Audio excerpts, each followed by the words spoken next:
안녕하세요. 안녕하세요. 이렇게 실장님을 모시게 돼서 영광입니다. 혹시 간단하게 자기소개해 주실 수 있으실까요?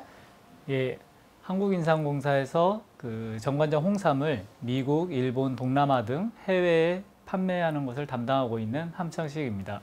와, 한국인삼공사가 어떤 일을 하는 곳인지는 대충 알고 있지만 그래도 조금 더 자세하게 설명해 주실 수 있을까요? 예, 한국인삼공사는 조금 약간 독특한 회사인데요. 그 1차, 2차, 3차 산업을 모두 다 관할하고 있다고 보시면 됩니다.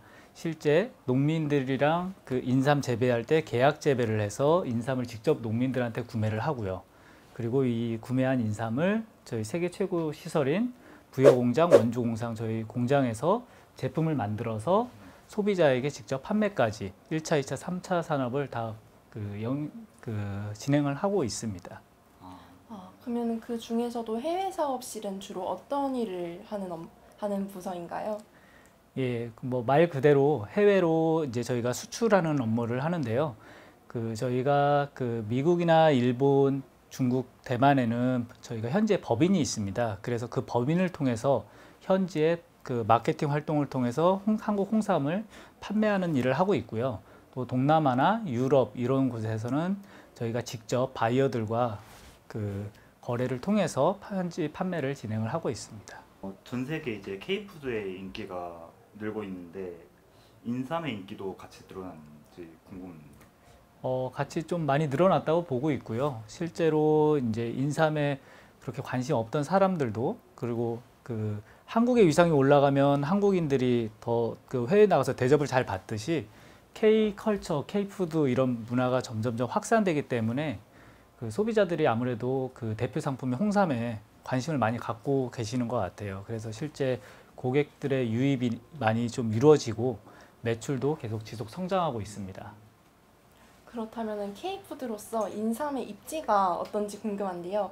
예를 들어서 K푸드에서 인삼은 어떻다, 무엇이다 이렇게 표현을 해주실 수 있을까요? K푸드에서 인삼은 저는 골목대장이다라고 생각을 합니다. 왜냐하면 한국 하면 가장 떠오르는 음식 중에 식품 중에 하나가 또 홍삼이기도 하고, 그리고 홍삼 같은 경우가 효능이나 이런 인지도를 기반으로 소비자한테 다가가서 설득을 해야 되고, 또 어떻게 해야 되나요? 좀 생각이 정리가 잘 안 되는데 다른 일반 식품들 같은 경우는 이제 좀 편안하게 좀 이렇게 매대에 있다라고 치면 홍삼은 좀 더 앞으로 나가서 소비자한테 적극적으로 소통을 해야 되는 그런 제품이거든요. 그러다 보니까 항상 앞장서서 나가고 마케팅을 하고 이런 역할을 하고 있습니다. 그래서 좀 아마 K푸드의 골목대장 정도 되지 않을까 보고 있습니다. KGC 인삼공사의 전체 해외 매출액은 어느 정도 되는지? 대략 한 3천억 정도 하고 있습니다. 원화로 3,000원. 예. 아유, 감사합니다. 전체 회사 매출이 한 1조 3천억 정도? 예. 앞으로 사실 갈 길이 멀고요. 글로벌 기업이 되기 위해서는 해외 매출이 전체 회사의 30에서 50% 정도 또는 그 이상을 차지해야 되지 않나. 그래서 아직 갈 길이 멉니다. 인삼의 쓴맛 탓에 외국인들이 별로 선호하지 않을 수도 있을 거라는 생각도 드는데 혹시 이러한 점에 대해서는 어떤 생각?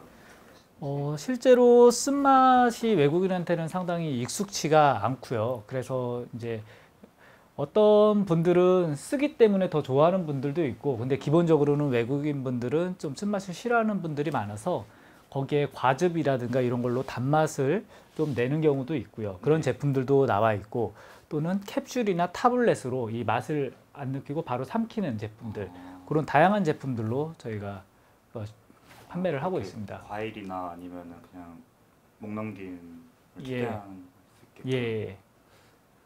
군요. 여기 정관장에 많은 상품들을 이렇게 준비해 주셨는데요. 제가 보기에 가장 시선이 가는 건 이 홍삼 비타인 것 같아요. 예. 시중에 파는 비타 음료랑 비슷하게 생겼는데 6년근 홍삼이 들어갔으니 아무래도 효과가 더 좋을 것 같습니다. 혹시 어떤 상품인지 소개해 주실 수 있으실까요? 요거는 그 홍삼과 비타민이 같이 한 번에 섭취할 수 있는 상품이고요. 그리고 홍삼에 아까 말씀하신 대로 좀 쓴맛을 그 거북하신 이 초심자들, 처음 접하시는 분들이나 이런 분들이 편하게 쉽게 드실 수 있는 그런 제품입니다. 이게 아까 그 쓴맛을 없앤 거라고 하셨죠? 예, 요게 이제 세븐베리라는 과즙을 같이 섞어놔서 홍삼의 쓴맛을 과즙이 이렇게 좀 덮어서 좀 맛을 좀 맛있게, 실제로 저한테는 상당히 달게 느껴지는데 다른 분한테는 잘 모르겠습니다. 요 외에도 망고라든가 뭐 자몽, 석류 이런 다양한 맛 제품들이 다양하게 출시되어 있습니다. 그래서 요거는 이제 국내에서 파는 거지만 해외에서 할 때는 아까 지금 말씀드린 이런 다양한 맛들로 제품을 출시해서 판매를 하고 있습니다. 가격대는 혹시 어느 정도? 제가 이거 정확한 가격이 기억이 안 나는데요. 가격은 자료화면으로 띄워주실 수 있으신가요? 가격은 자료화면으로. 이렇게 되면 먹어봐도 되나요? 계좌이체 하겠습니다.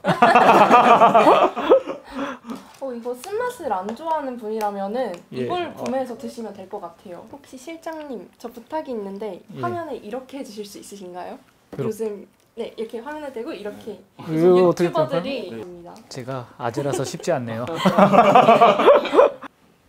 이걸 하루에 몇 포씩 드세요?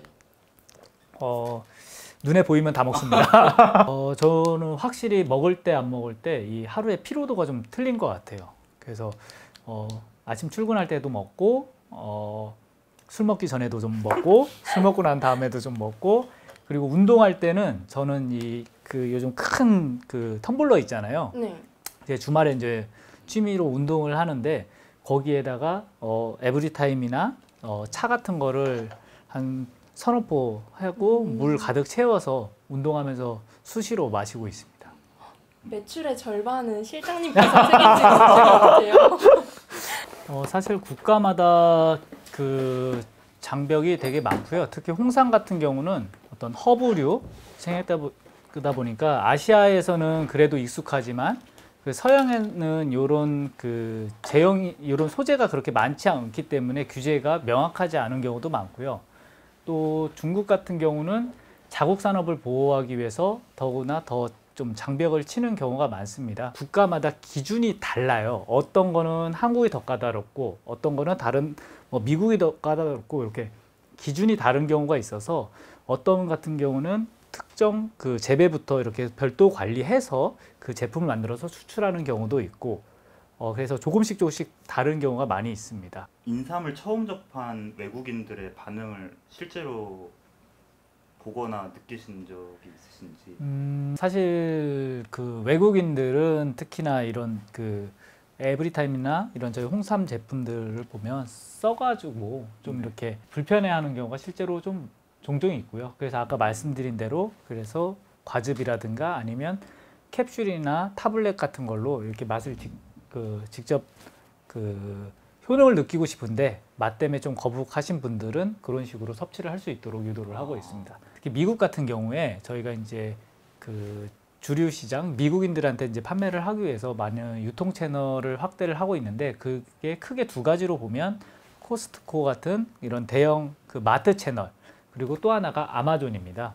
그래서 아마존 같은 경우는 고객들 유입을 위해서 유튜브나 아니면 페이스북 이런 데에서 많은 그 저희 효능이나 또는 케이팝을 활용한 것 또는 재미라든가 건강 여러 가지 다양한 주제로 저희가 그런 영상을 올리고 이 고객들이 아마존으로 이렇게 들어올 수 있게 이렇게 많이 그 마케팅 활동을 하고 있습니다. 운영 방식이 사실은 조금 다른 것 같아요. 그래서 중국에 있는 플랫폼이라든가 한국의 플랫폼, 그 다음에 아마존의 플랫폼, 이게 다 입점 방식이 좀 다르고요. 아마존 안에서도 조금씩 정책은 바뀌어가서 이 브랜드사가 어떻게 운영할지 이런 부분은 조금씩은 바뀌어가고 있는 것 같습니다.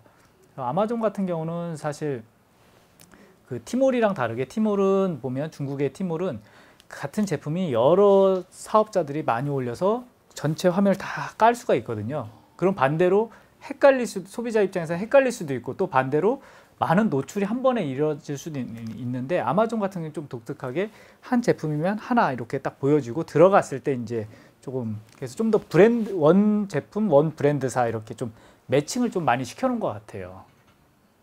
그럼 해외 사업을 위해서 새롭게 개발하는 인삼 가공 제품이 있을까요? 그거는 각 국가별로 좀 다릅니다. 그래서 예를 들어서 이 에브리타임 홍삼 같은 경우도 다른 뭐 작약이라든가 황기 아니면 다른 또 현지에 있는 소재들과 콜라보를 해서 서로 시너지 효과를 내서 고객에게 전달할 수 있는 그런 제품도 있고요. 아까 말씀대로 그런 타블릿이나 캡슐 제품들도 다양하게 또 현지에서 좀 만들어서 그 공급하는 경우도 있고 그래서 국가마다 조금은 다릅니다. 그렇다면 이 홍삼을 이제 해외 사업에서 이제 수출시키기 위해서 그 규제가 있다고 들었는데 규제라는 게 어떤 점을 유의하셔야 되는지. 그 예를 들어서 중국이라고 치면 6년근 홍삼은 저희의 정관장 6년근 홍삼은 거기에서는 꼭 건강기능식품으로만 등록시켜서 팔게 하는데 중국 인삼은 그냥 편하게 식품으로 팔 수 있게 그렇게 하는 규제도 있고요. 좀 다양합니다. K푸드 포럼에서 어떤 이야기를 해주실지 기대됩니다. 살짝 들려주실 수 있나요? 실제로는 이제 해외 진출하시는 분들이 어떤 채널을 또 어떻게 본인들 제품은 있으니까 어떤 채널을 공략하는 게 좋을까 이게 제품마다 좀 다를 수 있거든요. 그래서 저희 거를 좀 참고하셔서 해외 진출할 때 어디서부터 공략할지 이런 거에 대한 좀 고려를 많이 하실 수 있으면 좋겠습니다. K푸드 포럼에서 만나요. 만나요.